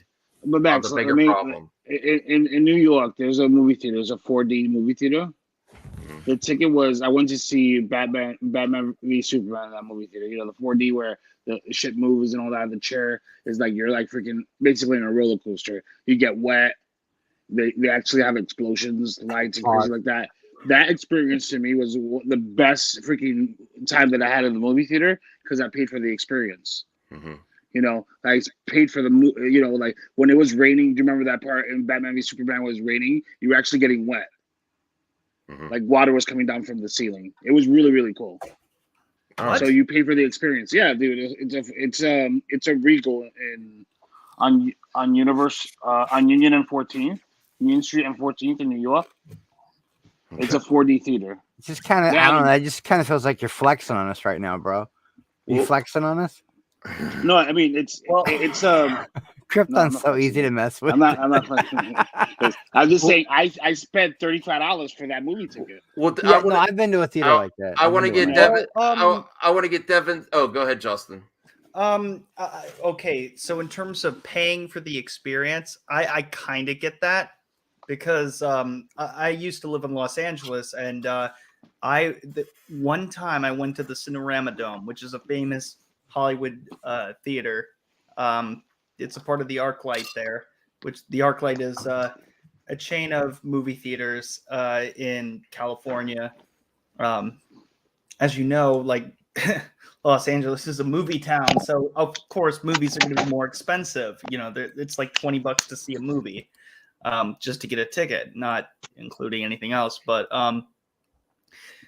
the one time that I saw a movie in the Cinerama Dome, and it was $20, it was to see this movie on, I think it was 60 millimeter or 35 millimeter, something like that. It was an actual film, like a reel of film, and it was Joker, and that was fantastic. The quality of cinema, seeing the all the black specks that were legitimately on the screen from the projector, and watching Joker really emphasized the 1970s feel to the picture, the Taxi Driver kind of thing. So paying for the experience, yes, I think I got my money's worth there, and it was amazing, and that was opening night. So paying for the experience, I totally understand that, but you can't get that anywhere, though. You can't just get it at your local movie theater in buttfuck nowhere. You can only get it in certain areas. So I reject this whole idea of a whole chain of movie theaters upcharging a specific movie for just seeing it in their lame ass theater. I will consider it, Justin. I'll consider it price gouging. It's like if there was a water shortage and everybody started charging more for water or bread or milk. Yeah, it is kind of price gouging. I was just wondering how it was going to affect there's an actual standings. if there's an actual legitimate experience aside from just seeing the movie, then I would understand that. Like you have reclining seats. But remember, they're doing this. You have like ass warmers or something. I don't know. Well, I would ask Devin a question. Is this a Band-Aid on the theater's problems, like on the industry's problems? That's a great question. Because that's not the problem. You can have a healthy box office. I'm so sick of prices just going up, and when less and less people are going, you need to get more and more people back. This is opposite. Max, I don't think theaters are going to go the way of the dodo like Blockbuster did, but I have watched things change in my life. I've watched it. I'm old enough to have seen everything that's happening now, and I'm telling you, movie theaters are never going to be the same because of streaming now. They're never going to be the same. This is the opposite thing you should do. You should offer a premium experience. Maybe give if you're going to, I don't know, give a nice poster or something with a premium swag. I'll go for some swag. How about this? Just hear me out, guys. Well, I want to get to that. Okay. How about you make better movies? Yes, that's Devin. What a concept! Is this a Band-Aid to you? You know, there are problems. Yeah, but did you say Devin or Devin? Oh yeah, but Devin's not the one that just said what he said. Justin said it, and we all know Justin is very picky. Okay. But go ahead. Very what? Excuse you? You're so I picky. like those eccentric. I like those theater houses. I'm picky too, though. It's okay, Justin. I'm very picky too. Well, in Utah, right? I'm very picky when it comes to the movies that I want to see in theaters. Yeah, exactly. That's what I meant. If it's not something that I want to see in a theater, like if I don't think it's going to be good, I'll just find other avenues, if you will. Yeah, I know what you mean. But a movie like Dune, you've got to go to the theater for that. You know what I mean? I did not. I don't care about Dune. But I want to get. But I understand what you're trying to say. Yeah. And what you're trying to say is like if it's a movie that's worth the movie going experience, like the reason why Why do you got like? Here's a question: why do all of you go to a movie theater? I go for the experience, man. That's what I go for. To be with my friends, to see it on the big, the sound, even the smell of the shitty see on the big popcorn. screen, You know, yeah. I go, but sitting at home can be very comfortable too. I never could have watched a movie like the Snyder Cut in a theater. It's too long. You know what I mean? But I do want that experience with my friends. I want to smell the burnt popcorn. I want to have those memories. I want it big sound, lots of bass. You know what I mean? That's what I want. Yeah, I go for the experience. Oh, we have to get Yeah, we like have to I was get Devin. watching. We have to get to Devin because I've been trying to get him to speak. He's been trying to speak for like 3. I'll talk to you guys later. So I guess that like I don't know if it's like a Band-Aid sort of situation. I think that like I don't know if there's an Alamo Draft House in near where any of you guys live at, but I go see movies there all the time. And it's the onus is on the theater to actually provide a good experience. I don't think it's as simple as make better movies or anything like that. Like the movies are going to be what they are, and that's the way it's always been. Like, you know, people were going to the theaters to watch shitty movies since the time that movie theaters opened up. But it's all about the experience that the theater actually offers. So like the reason why Alamo Draft House dominates Austin and like expanded out to all these other areas had nothing to do with the movies. It had to do with the experience that the people there were cultivating for people that would go. So you have all sorts of cool events that they do here locally. You know, they have Weird Wednesdays where they pull out these weird exploitation films or whatever from like, you know, the 70s or 60s. I would love that. I would love that. Oh, it's awesome. And they have Terror Tuesdays where they pull out old horror movies and start watching them. They have like Master Pancake Theater, which is like a live MST3K kind of deal. Like the old Grindhouse style stuff. Like I would and love that, dude. And what made it pop off really was the fact that, you know, they were one of the first theaters that just served beer and like restaurant quality food while you watched a movie. You know, now more movie theaters do that, but you know, Draft House was like one of the first. And you know, because they were doing that here in Austin, like I stopped going to all those other. I stopped going to Regal and AMC and the Cinemark and all that. I just went to Draft House because it was a much cooler experience. Everyone that worked there were all like really cool ass local film nerds, you know, that was going to UT film school. So you know, I met a lot of cool people, got involved in a lot of cool film projects here and there. You know, I watched a lot of really cool stuff, had really cool Q&A sessions with a lot of indie filmmakers. You know, they would premiere stuff from filmmakers who were making films locally. So it wasn't always just corporate movies. They would put local stuff on the screens too. And it was just a much better, much more communal experience that really made it awesome. So I think that movie theaters have to do more than just, you know, offer a screen, because that's not enough anymore. We all have screens. We have 60-inch, you know, 4K TVs and so many houses, and we can all stream whatever movie we want to stream whenever we want. Hit that pause button and go to the bathroom. Hit the pause button whenever we want, you know. Like I could, or if it's a bad movie, don't hit the pause button and go to the bathroom. You can cut out on any movie whenever it feels like it's, you know, not up to what you thought it was going to be. So yeah, you can be like skip like 10 seconds at a time. I saw Netflix. I saw the writing on the wall with the blockbusters and the family videos, and that hurt me enough. But I hate to see it happening in theaters, man. Oh, you know, get some rest on. Because where I'm from, all we do is we have AMC, but they are really nice, clean theaters. But we've also got drive-ins, and the drive-in is a totally different experience. Never been to a drive-in. I like drive-in. Oh, they're so fun, Justin. It's so fun, dude. We're gonna do. You know what? The next for a few more minutes. Here's something that I want to see. I want to see a Fast and the Furious film at a drive-in. That would be cool. Would it not be? Yeah, it's a fun little. It's a guilty pleasure. Well, it's not just a guilty pleasure, but it involves cars. I guess I don't know. Yeah, I'm a big car guy. The one that I think that I would have loved to have seen at the movie theater, you know, at a drive-in, would be Talladega Nights. That would be amazing. The first movie, like I was 48 Hours and a Cheech and Chong movie. My parents took me. I remember falling asleep in the back seat. And the first movie I ever went to, not by myself, but ever went to, my dad took me to see Jaws, and it messed me up. My mom and dad took me to see Jaws. Dude, Jaws works on a level when you're younger. When you're younger, you can the suspension of disbelief, like, I oh my wouldn't get in god, the bathtub, the dude. teeth of the shark is literally bending. I This is wouldn't like get in the rubber or bathtub. I would something. get in trouble. My mom would have to push me into the shower. I would get So in trouble. somebody just mentioned watching Fast and the Furious when it came out at a drive-in, and that was being packed with imports. I remember when that movie came out, I was actually working at a Tinseltown movie theater. Really? And our parking lot was massive. And when that movie came out, it was all full of import cars. And I was a huge car guy at that time. Like, I was trying to get into that scene. So that was one of the coolest experiences I ever had in my it's life. great. You get a car show, you get a car show, and you get a movie. Exactly.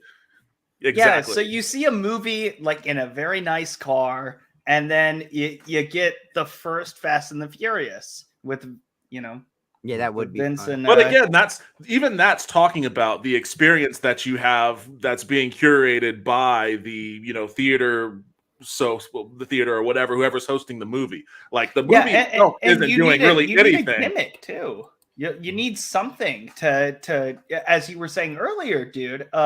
You need something in order to make this movie-going experience unique. Yeah, we drive the extra 2 hours. We've only got 2 drive-ins in my area, but we'll drive the 2 hours. We're gonna go about like 15, 20 more minutes and then wrap up. But I want to do. Well, hold on. I think Devin was trying to say something. I feel like I cut him off. Oh no, I'm good. Oh no, I'm really sorry. We're good. Well, it's just bad batch. I do have a question though. Like a serious question. While we're on the topic of movie-going experiences, would this be a good time to go around the panel? And Max, if it's okay with you, I know it's your stream, but what is the most memorable movie-going experience that you've had?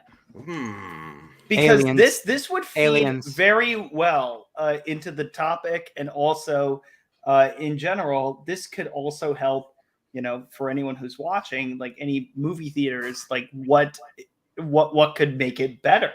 Like what's the most memorable movie going experience and why for you, Max? I really like The Dark Knight. My wife's sister and her husband were in from out of town. We went. It was a packed, and then it was you just got I was looking forward so much to that movie to see one of Heath Ledger's last performances, and I was just really looking forward to that one.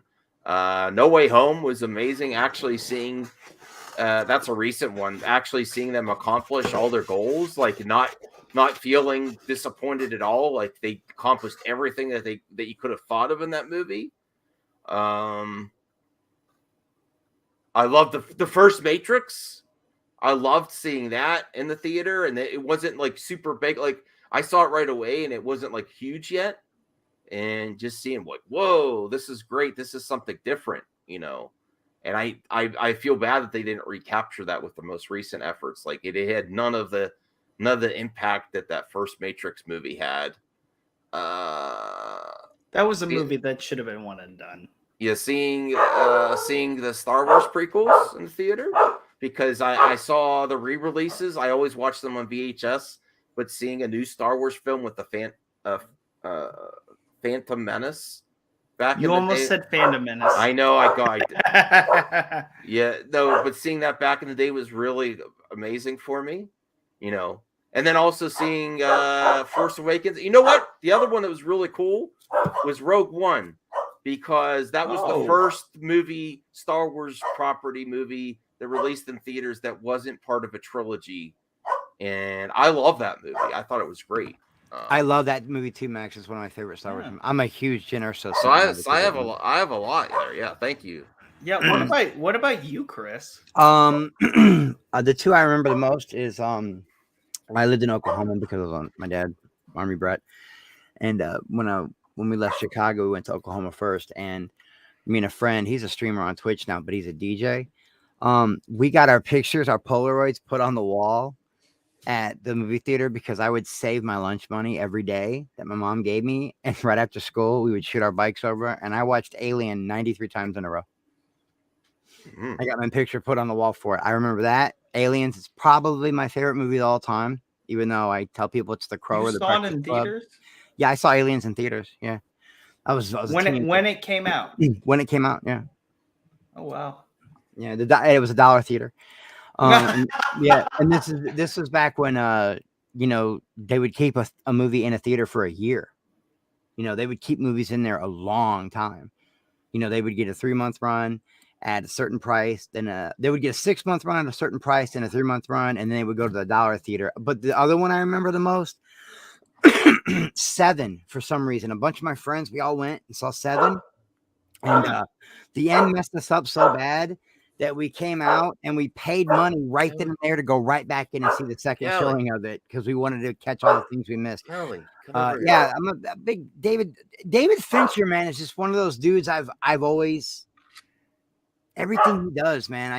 And that was my first like real taste of it, was Seven, when I really was like, wow, this is insane. That was Seven was a very young David Fincher. And I don't know, those are the two I remember the most. Going to see Seven back to back and Aliens. All right. Devin, Eddie, The Widow, you have any amazing, memorable theater? Well, Widow was seeing Black Widow a memorable experience for you? No, not so much. It should have been. It should have been. Yeah, it should have been. Yeah, if it would have happened, 2012. But for me, the first one was Iron Man because I grew up reading these comic books, and I loved Iron Man since I was like 7 years old. And here I am, 17, and I'm in this movie theater, and I never thought there'd be a day when I would see an Iron Man movie in a theater. And I'm like, literally, when he comes out of that cave, I'm like crying because I'm such a nerd and like in tears. And, so for me, that was amazing. And then the second one was 2012 when the Avengers happened. Because again, I never thought that they were going to make this interconnected universe with these characters that I grew up, reading about since I was 6 years old, and because a lot of people, they don't know who the Avengers are, they're the B team. They're not the Justice League. A lot of, so it meant, and I loved it so much. Like everybody, we were jumping and screaming and having a good time and crying then too. Well, lots of crying. I totally understand where you're coming from. When I saw two movies in 2008 that I remember vividly. Indiana Jones 4, The Kingdom of the Crystal Skull, and then Iron Man with my grandparents, the ones that are on my channel. And when I saw Iron Man, my grandma was like, "Didn't you just love that movie? That was great." And I said, "That sucked." And boy, was I very, very wrong. Because I did not because I saw Spider-Man 3 the year before, and I was like, "Oh, that was a great concluding chapter," and I was too stupid to like. I was young. I was inexperienced when it came to film criticism. I understand the flaws now, but at the time, I was like, "Oh my God, Indiana Jones 4 was better than Iron Man." Oh, the heck with that. That's not going to go anywhere.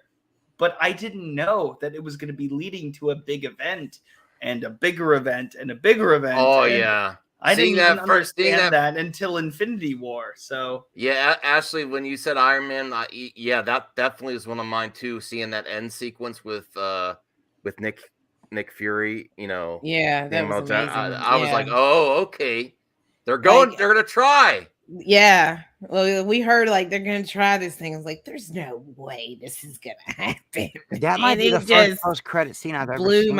I mean, well, apparently the Saw movies did them first.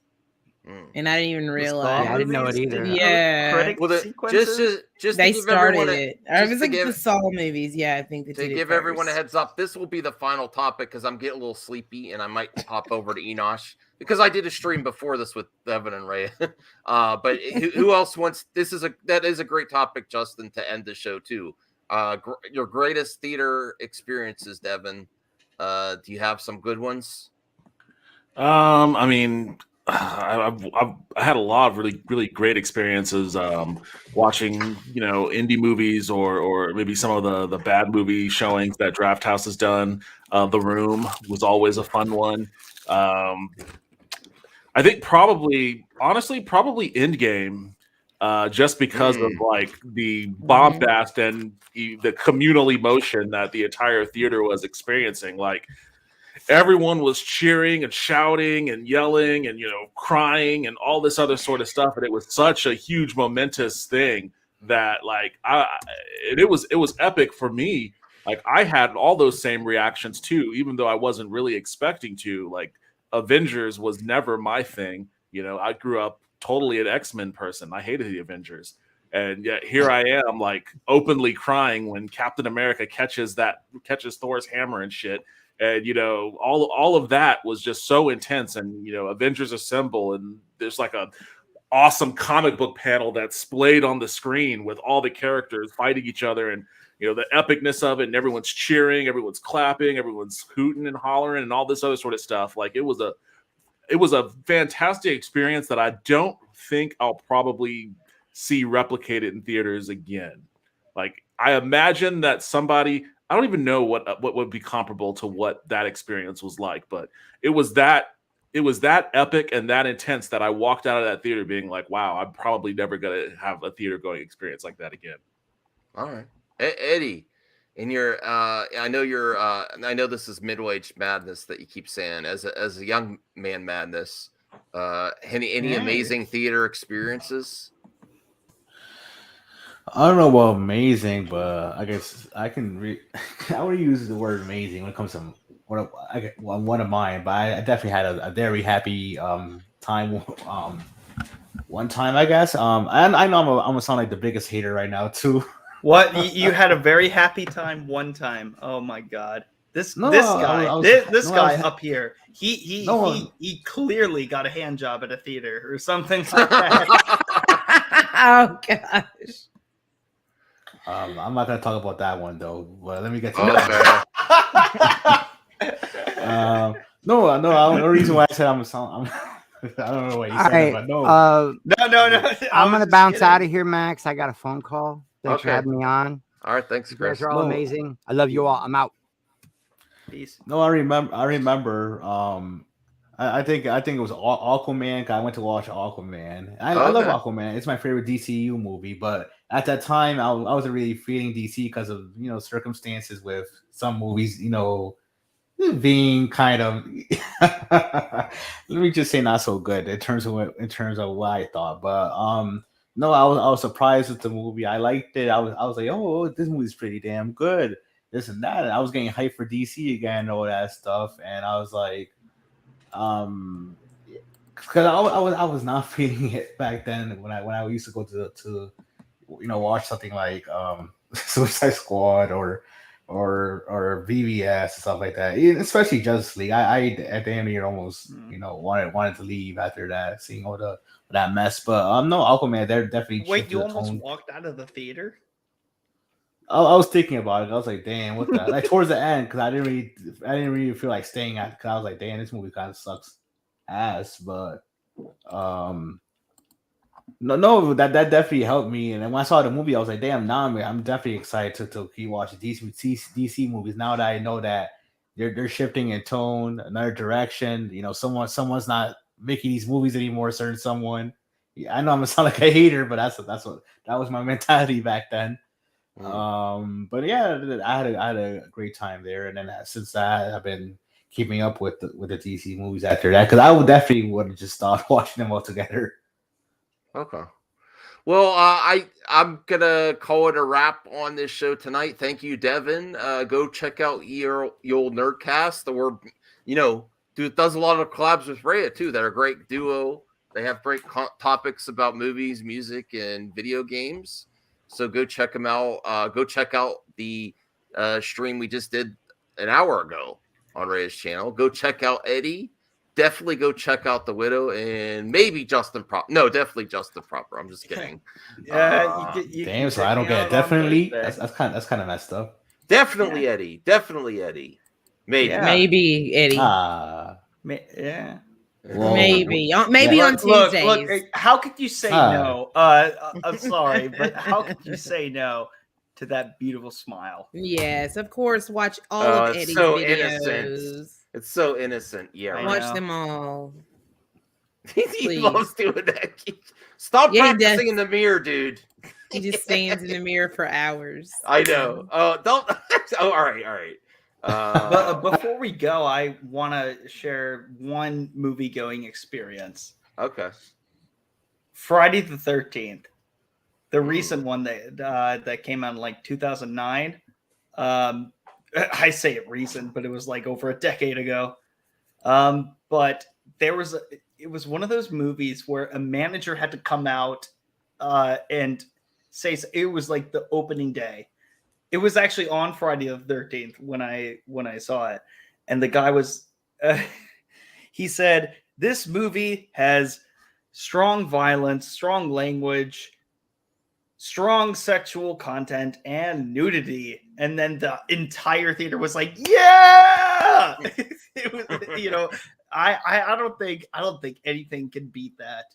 When everyone is clapping for nudity, like that theater did. It was fantastic. Okay, awesome. Oh, also, the first Harry Potter movie when I was in kindergarten. Yeah. Yep. It was one of the few times where I shut the fuck up.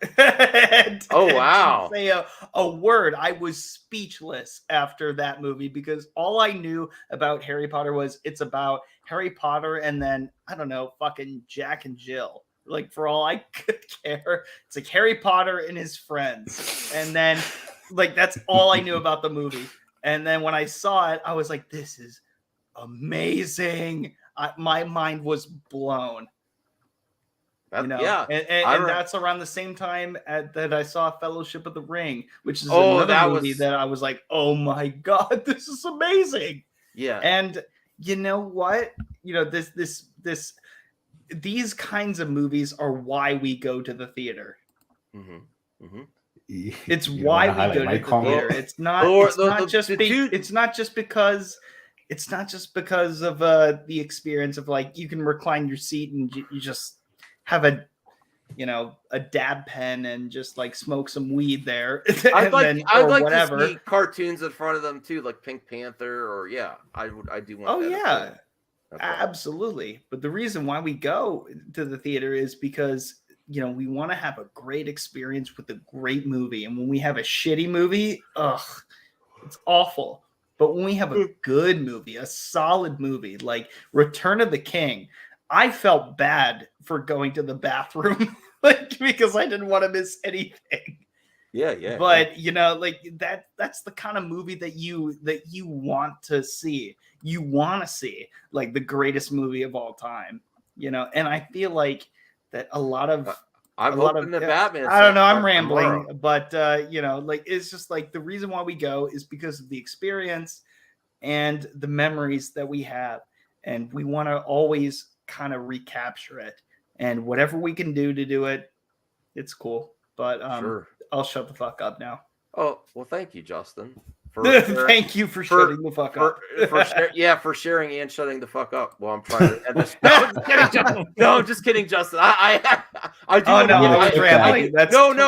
do want to get good rest tonight because tomorrow I am seeing it. It's a 3-hour movie, so I don't want to fall asleep. I want to get good rest for tonight.